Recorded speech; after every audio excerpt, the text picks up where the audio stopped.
What's up? What's up, YouTube family?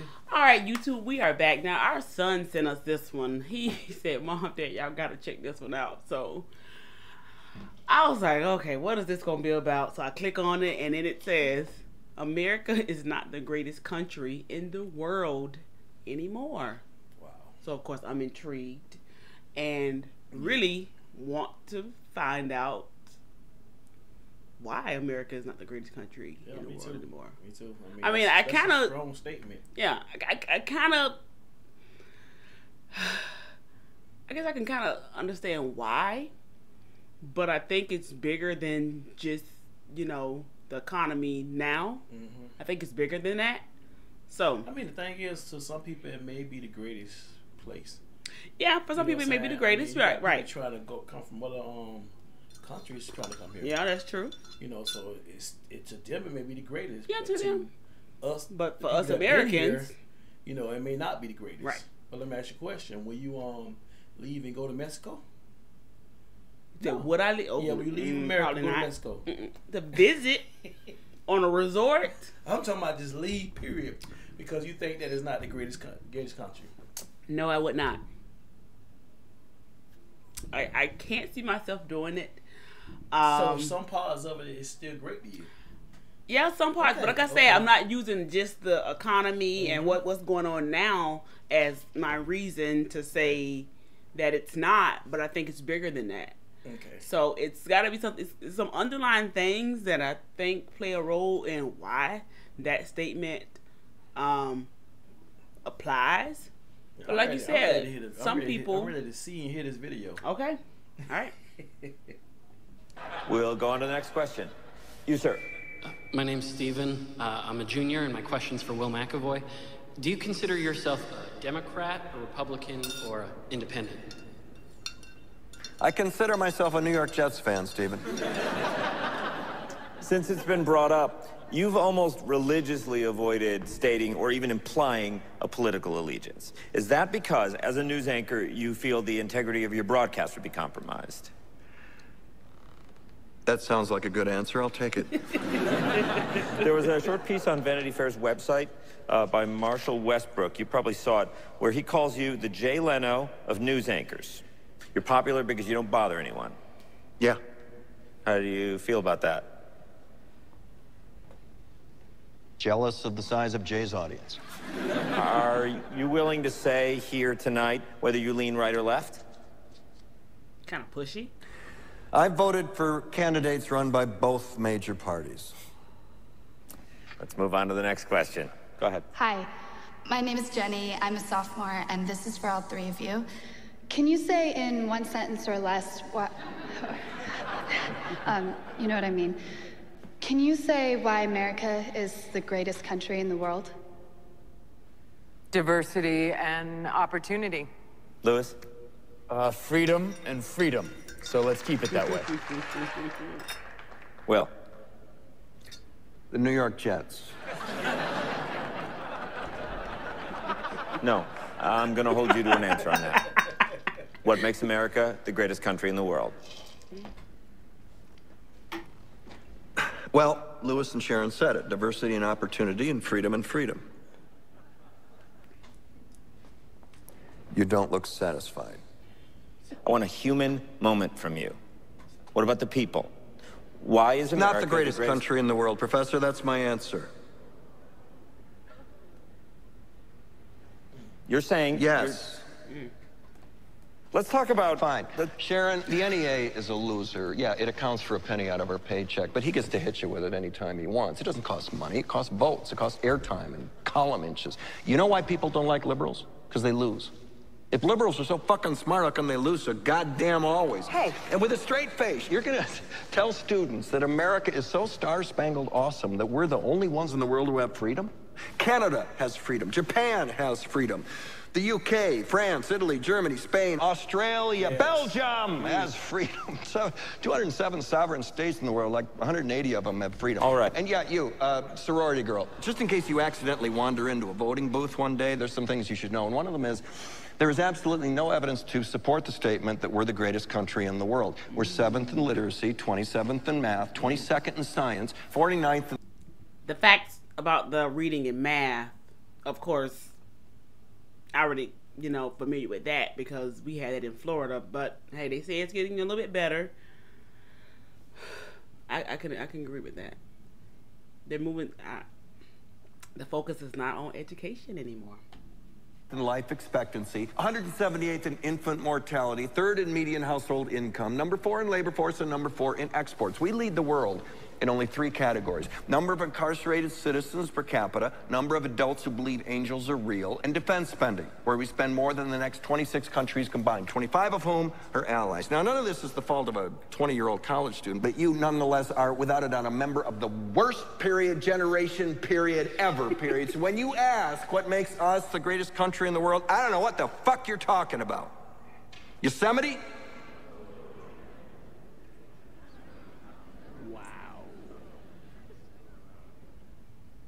Sure used to be.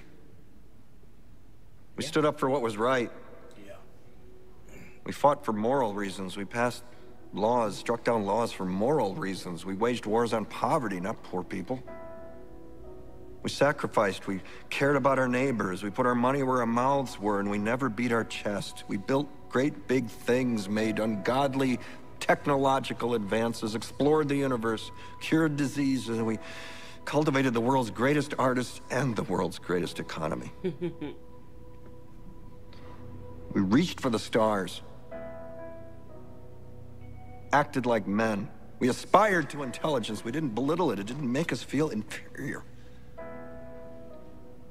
We didn't identify ourselves by who we voted for in the last election, and we didn't scare so easy.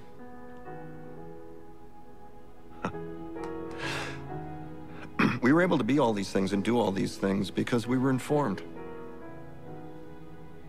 by great men, men who were revered.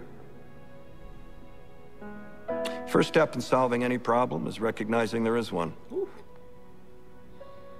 America is not the greatest country in the world anymore.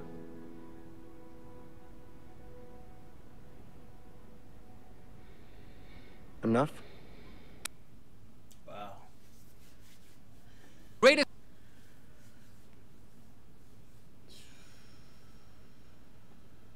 That was good. I enjoyed that. I enjoyed that too. It's kind of like shaking up some medicine, and then when you shake it up, everything get to stirring around. That's what he did. Then he came back in with, let me explain why it's not. Yeah, why? You know what I'm saying? I shook you up, and then he was like, ooh, what the? He just, he coming, he going in on us. He going in on it. Sometimes you got to shake things up and then come in and smooth it out. And I like how he did that. You know what I think, though? If a candidate runs for any political office, they should be required just listen to that. The president should have to listen to that every year or something. I'm not sure if it'll make any difference. I hope it does, because he broke down what the problem is. But the thing is that they can listen to it, but are they hearing it? A lot of times the problem is, but as I said, we're listening, but it may not make sense. But not make it a one-time thing. We're not hearing it. It's not soaking in, and that's the thing. But man, I think if they hear it over and over. Example. I was coming out of rallies with parts in my hand, and another young guy was walking up with parts in his hand, and I caught the door, and I had more parts than him, but I held the door open for him to come in. And a lot of times we feel that because that's a man, we can't help out. And the thing, and what I was trying to get to is that we all, woman and man, have to extend out a hand to each other. And a lot of times we don't. We get this custom that that hey, that's just a man. I ain't got to hold the door for him. You can hold your own door. But I'm trying to do something different. I'm trying to make sure I cross both lines. I'm gonna help a woman out. I'm gonna help a man out too as well. And when we get back to that point where we wanted to help one another out, then we'll see a change. And that goes with elderly people and young people. Yeah. Like in my class, when I'm talking to my kids, I say yes sir, no sir, things like that. And one of my coworkers is like, you have to talk to those kids like that? Yes, I do. Yes, I do. Because if I'm instilling in them this part of manners, I've done my part to where, yes, they'll start acting like me. and my coworkers may say, "Oh my God, the whole class just act like you." Oh my God. Okay, thank you. We've been working very hard on, changing our attitude, building character, and encouraging one another. So I see it as a compliment. When my kids do start mimicking what I'm showing them. But it's about being respectful. You know what? Michael Jackson had a Teaching song. that. Michael Jackson's song starts out like this. It says, "I'm starting with the man in the mirror. I'm asking him to change his ways." So he was talking to himself in the mirror. Self, you need to change your ways. Yeah. So it starts with self. It starts with I don't yourself. care how many times you listen to this. I if still you're think not willing it's to change needed. or willing to accept that, like he just said, you have to accept that it's not. But great. it's the lie. not But great okay. no But more. if they feel that there's not, they don't have a problem, and they're covering up because they don't. I'm not gonna say it's a problem. I'm gonna say it's something else. How's that solving the issue? They never solve the problem. It's always solutions. What's the solution? But you have to know what the problem is in order to know how to solve it, and it's about coming together. They do know the problem. They do know. They know what the problem is. Are they going to say what the problem It's is? a dog eat dog world. I mean, I hate to say it like that. It is. We load trailers. A lot of guys load trailers at different, like in Puerto Rico, they may load something. Then it comes to one of the docks at FedEx. A lot of times they open the trailer up, stuff falling out. And what happens is when somebody else loads something in a trailer, what happens is he says, "It's on the next man. That's on the next man if it fall out. As long as I got my stuff in there, that's all that matters." Instead of saying, "You know what? What if this man open the trailer and it hurts him?" Yeah. So we have to get to that point of saying, if do unto others what you have done unto you, right? Yeah. So that's how I look at that, man. I have not heard that saying in I don't know how long, but you know that saying. You may recall the saying as a second something in your mind, but just to say it out loud, just start doing it. Yep. Just start doing it. Awesome. But yeah, I enjoyed that. It, man, really. I actually want to play it again. Play it again. I know, me too. I want to play that one again. We have to watch that one again and just share that one. I was like, why is she pausing this? It was the end. Get to this. But the part that did stick out to me, and I like how he did bring the statistics in on the data in on the education system. Reading and math are the main areas that children need support in, and as teachers, we do our best to build up them in those areas. In your class, was in your class? I know you're not in the class no more. So before I got my promotion, I had 22 second graders. Why so many kids in one class? Just the amount of teachers. So, for my grade level, we only had 4. In other areas, is it the same way? So, like in a kindergarten class at the school I used to work at. Other areas, I said, it depends on the school, really. Let's say middle class area, rich areas. Is it the same? I don't think they have as many classes as we do. Let's say bowls. Do bowls have? I think like 15 in a class. Okay, so our son went to a private school. So how many kids in there? Because the teacher can only, Yeah. So when you do a small group setting, your small group should have five kids or less. Sometimes you're having to put 6 kids in a group or whatever. And we're different depending on the school size. The pull-out small group could have as many as 10 kids that you're trying to teach. We need more teachers, and we need to pay y'all more, right? I'd enjoy it. Right. Yes. But I think we have. Oh, you gonna say something else? But I think it's still even beyond the pay. Yes, pay us what we're worth, but also give us the tools that we need to instill the what these kids need. Okay. Yeah. But yeah. Right. Sorry. But that's my closing part. I'm sorry.